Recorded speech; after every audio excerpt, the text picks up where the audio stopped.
አሁንም ሰከን ብሎ ያስተካከል የሚገባ ከሆነ ያስተካከል፣ የማያስተካከል ከሆነ ግን አብይ ግዙፍ የሆነ ሰላማዊ ሰልፍ በመላው ኢትዮጵያ ላይ እኛ ህዝብ እንዲነሳ እናደርጋለን።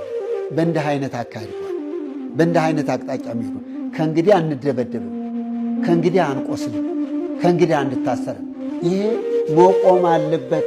እቺ ሀገር የማንንም ሀገር አይደለችም፣ የኢትዮጵያ ሀገር ናት። ማንም ሊያፈርሳት አይችልም። አንዱ መጣል አንዱ መውዳት አይደለም። ሁሉ በዚች ሀገር ላይ እኩል ሰዎች ነን። መንግስት የምናስከብር እኛ ነን። ሰላም የምናስመጣ እኛ ነን። ግን ጥይት ለኛ ሊተኮስብን አይገባም። በእውነት ለእግዚአብሔር መታመን ማለት ነው። አሁን ሃይማኖት አለን እኛ ብዙዎቻችን እናምናለን፣ ቅዱሳኑን እንከተላለን። ነገር ግን እቺ ቀን ስትመጣ የሚያወሳቸው በጭካኔያቸው በጨፍጫፊነታቸው እንጂ በቅዱስነታቸው አይደለም። ቅዱሳን ህይወታቸው ዋናው ማንነታቸው የመከራ ጊዜ ነበረ። ምክንያቱም ብዙ ሃይማኖቶች አሉ። ነገር ግን ሃይማኖታቸው ሁሉ ያድናል ማለት አይደለም። ብዙ የሃይማኖት መስራቾችም አርፈዋል፣ ሞተዋል። ዛሬም ድረስ ግን የኢትዮጵያ ኦርቶዶክስ ተዋሕዶ ቤተ ክርስቲያናችን መጽናናት እንዲያድልልን በተለይ በአርሲ ኦርቶዶክሳውያን ላይ የተፈጸመ ያለውን ግፍና ጭፍጨፋ እንደ አንድ ኦርቶዶክሳዊ ወጣት እንደ አንድ ኦርቶዶክሳዊ ቤተ ክርስቲያን ልጅ ይህን ነገር በጽኑ አወግዛለሁ፣ እቃወማለሁ። ምክንያቱም ይህ ለቤተ ክርስቲያን የሚገባት አይደለም። ልላችሁ የፈለግኩት የቤተ ክርስቲያን ውበቷ ጌጧ ሊሆን ይችላል።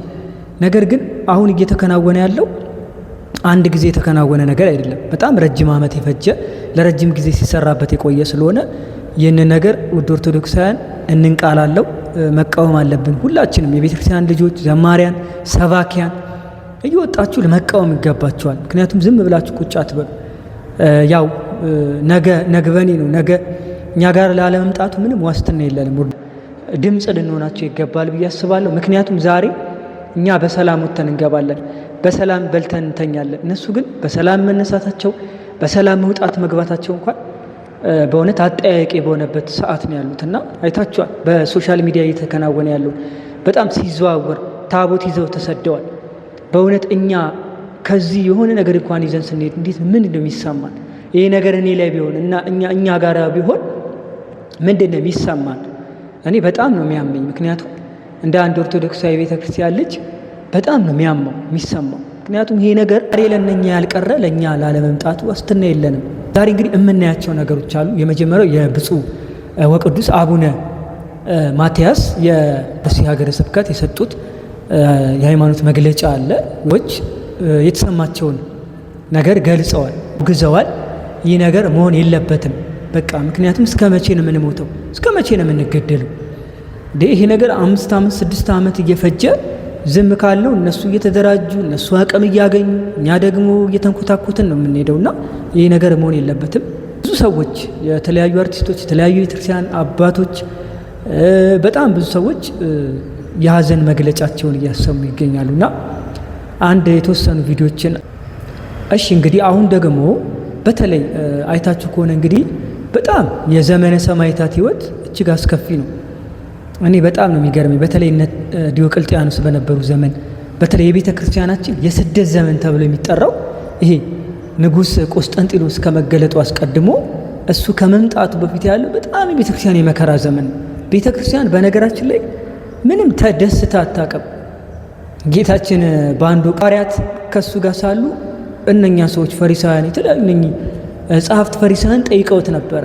የጌታ ወይ እነኚህ ለምነው እስከ መቼ ነው የማይጾሙት ብለውት ማለት እና ጌታችን ሙሽራው ከነሱ ጋር እያለ እንዴት ሚዜዎች ይጾማሉ ብሎ በተለይ የሐዋርያትን ጾም አሁን ሐዋርያት ገና ልክ መንፈስ ቅዱስ እንደተቀበሉ ወደ አገልግሎት ወይም ወደ ስብከት አልገቡም። ገና ከመግባታቸው በፊት ጾመዋል፣ ጸልየዋል። እና እኔ እሄዳለሁ ልክ በዓለ ሃምሳን ብለን የምናከብረው ጌታችን ኢየሱስ ክርስቶስ ካረገ በኋላ መንፈስ ቅዱስ ላከላቸው። ሐዋርያት የመጀመሪያ የሥራቸው መጀመሪያ ያደረጉት ጾም ነው። ጾመዋል፣ ጸልየዋል። እና እነኛ ዘመነ ሰማዕታት የሚገርማችሁ ነገር በጣም የሚጾሙ የሚጸልዩ ጠንካራ አባቶቻችን ነበሩ እና በጣም መከራ ይቀበላሉ። በጣም ከመከራው ጽናት የተነሳ እንዲሆን አብዛኞቹን እምነት እንዲቀይሩ ወደ እነሱ እምነት እንዲመጡ አላያን ነገሥታት እኔ ላቆምኩት ምስል ካልሰገዳችሁ ከፍ ብዬ አንገታችሁን ዝቅ ብዬ ባታችሁን ነው ብሎ እጅግ የሚያስፈራ ጽኑዋን መከራን ያደርስባቸው ነበረ።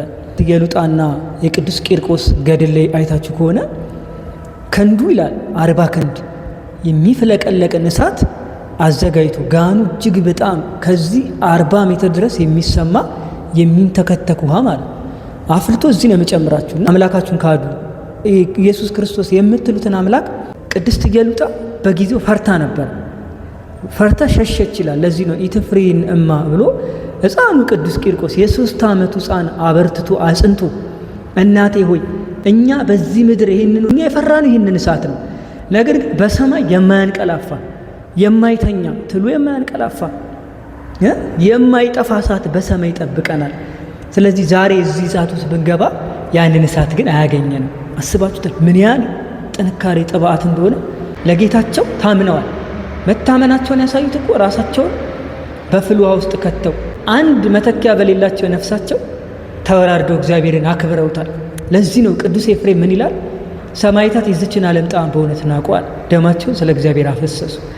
ስለ መንግሥተ ሰማያት ደግሞ መራራ አስከፊ የሆነውን ሞት ታገሱ ብሎ ይነግረናል። እና ታምነው ነው። መታመን ማለት እስከ ሕይወት እቅታ ድረስ ነፍሳችንን እስከ መስጠት ሲሆን ማለት እና የሰማዕትነት ሕይወትም ያንን ነው የሚያሳየው ማለት። አሁን አብዛኞቻችን ለክርስቶስ ማለት በእግዚአብሔር እናምናለን እንታመናለን የሚለው ነገር ጥያቄ ውስጥ ነው።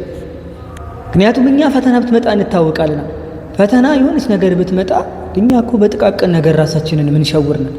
ሕይወቴ ያልተሳካም፣ እኔ ትምህርቴ ጥሩ ውጤት የለኝም፣ ከሰው በታች ቀረው ብለን እኮ ብዙ ሰው ራሱን እያጠፋ ያለብን። መታመን ማለት ይህ አይደለም። በጊዜውም ባለጊዜውም ጸና ስለተባለ መጽሐፍ ላይ ሐዋርያት ሰማዕታት የጸኑት በጊዜው ያ ለጊዜውም ነው። በጊዜው ማለት ሰላም በነበረበት ዘመን በጣም ደስተኛ በነበሩበት ሰዓትም ሃይማኖታቸውን ጠብቀዋል። መከራም ሲመጣ እየተጠራሩ ሰማዕትነት አያመልጥ ብለው በኢትዮጵያ እኮ አይተናል እኮ በደብረ ሊባኖስ አሰቦት ገዳም ሰማዕትነት እንዳያመልጥ ብለው ብዙ አባቶቻችን ሰማዕትነትን ቤተክርስቲያን ሲቃጠል አብረው አረዋል። እና እምነት ማለት ይሄ ነው። መታመን ይጠይቃል። ላመነው አምላክ ገዢ ነው፣ ፈጣሪ ነው፣ እሱን የሰራኝ ላለው አምላክ በሕይወት ልንታመንለት ሲገባ ማለት እና የሰማዕታቱ ሕይወት ያ ነው። መንፈስ ቅዱስን ከተቀበላችሁ በኋላ ለስሜ እስከ ዓለም ዳርቻ ዞራችሁ ታስተምራላችሁ፣ መከራን ትቀበላላችሁ፣ ምስክሬ ትሆናላችሁ ብሏቸው ነበር። ትሆናላችሁ ያለው ሐዋርያው ቅዱስ ጳውሎስ በሮም እስር ቤት አንገቱን ተሰይፏል። ጴጥሮስ ደግሞ በሮም አደባባይ እኔ እንደ ጌታዬ ሳይሆን ቁልቁል የሚገባኝ ብሎ ተዘቅዝቆ ተሰቅሏል። ማለት የወደዱትን አምላክ ያከበሩትን የሞተላቸውን አምላክ እነሱም ደግሞ በስራ በሕይወት በማንነት በኑሮ ገልጠውታል፣ በተግባር ማለት ነው። ስለዚህ ክርስትና ተግባር ይጠይቃል። አሁን ዛሬ እየተሰደዱ ያሉ አባቶቻችን ታቦት ይዘው እየሄዱ ታቦት ይዘው እየተሰደዱ ከቀያቸው እየተፈነቀሉ ያሉት ታምነውለት ነው ለአምላካቸው። አያቸው እንዴ በጣም ይጠይቃል እኮ። በዛም ቦታ ብትሆኑ ምንድን ነው እኛ የምናደርገው? አያድርስ ነው። አባቶቻችን ግን በብዙ መከራ አልፈዋል። እና እነኛ አላውያን ነገስታት ማባቢያም እያደረጉ ሃይማኖታቸውን እንዲክዱ ከፈጣሪያቸው እንዲለዩ ያደርጉ ነበር። ነገር ግን እነኛ ጸንተው እኛ የፈጠረን አምላክ አንተ ላቆምከው ምስል አንሰግድም ያሉ ሰለስቱ ደቂቅን አስታውስ። አንተ ላቆምከው ምስል አንሰግድም ባያድነንም እንኳን አሉ። እግዚአብሔር የማያድናቸው ሆኖ አይደለም፣ ግን ባያድነንም ያሉት እግዚአብሔር እንደሚያድናቸው አምነዋል። በልባቸው እኮ ያምናል። ግን በእሳት ተቃጥለን እንድንሞት የእግዚአብሔር ፈቃድ ከሆነ አንተ ላቆምከው ምስል አንሰግድም አሉ። በኋላ እግዚአብሔር አምላክ የታመኑለት አምላክ የመሰከሩለት አምላክ ዋጋቸውን ሰጥቷቸዋል፣ አይተናል። እነኛ ደግሞ ሰላማቸውን አጥተው ዲዮቅልጥያኖስ 7 ዓመት አይታችሁት በትል ተበልቶ ነው የሞተው።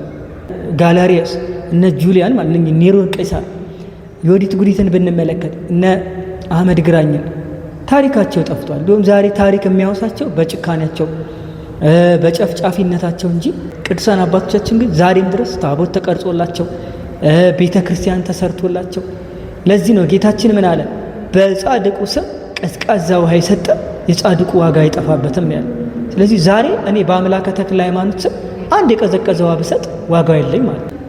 የቅዱሳኑን ሕይወት የሰማዕታቱን ሕይወት ተረድተን በሃይማኖት እንድንጸና ነው እግዚአብሔር ይህንን የሚያደርገው። እግዚአብሔር አምላክ በሰማዕታቱ ደም በሰማዕታቱ ሞት የሚደሰት የሚሳለቅ አምላክ አይደለም እንዳንረሳ። እግዚአብሔር አምላክ ይህን የሚያደርገው አንድም አላውያኑ ልብ ገዝተው አምላካቸው ምን ያህል ቢወዳቸው ነው ብለው እንዲመለሱ፣ በእምነት ደግሞ ላሉት አምነው እሱን ተከትለው ደግሞ ላሉት ማጽኛ ነው። ምክንያቱም እግዚአብሔር አምላክ እንዲህ ያደረገም ክርስቲያኖችን ይጠብቃልና ማለት ነው። ስለዚህ የሰማዕታቱን ሕይወት ስናጠና በጣም የሚያስደስት ሕይወት ነው። በዛውም ደግሞ ቤተ ክርስቲያናችን በጣም ብዙ ነገር ያለፈችበት፣ በሀገራችን እኮ እነ ደብረ ሊባኖስ ተፈተዋል። ስለዚህ ሀገራችን ኢትዮጵያ በዛ መከራ ያለፈችበት ነው። ዛሬ እስከ መጨረሻ የሚጸና እርሱ ይድናል ያለውና ሃይማኖተኛ ነኝ ማለት ሳይሆን መጽናት ያስፈልጋል። ምክንያቱም ብዙ ሃይማኖት አምላክ ከድንግል ማርያም የተወለደው ኢየሱስ ክርስቶስ ግን ዛሬም በመንበሩ በዙፋኑ አለ፣ ይፈርዳል።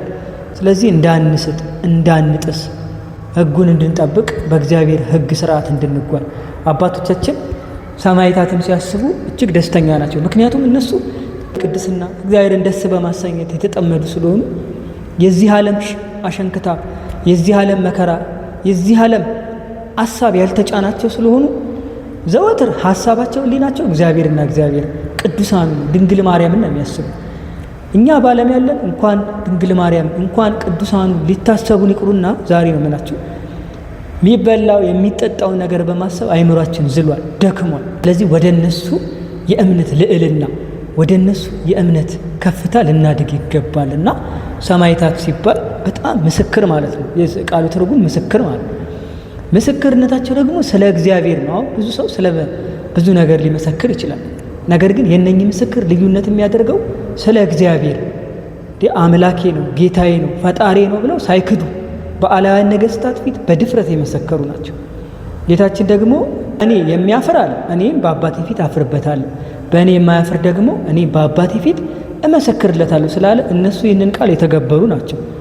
ዛሬም እኮ በአርሲ ሀገረ ስብከት በተለያዩ ቦታ ውድ ኦርቶዶክሳውያን ነፍሳቸውን እያጡ ያሉ በእምነታቸው በኦርቶዶክስ ተከታይ በመሆናቸው ምክንያት ፈተና እየደረሰባቸው ያለው እግዚአብሔርን አምነውት ነው።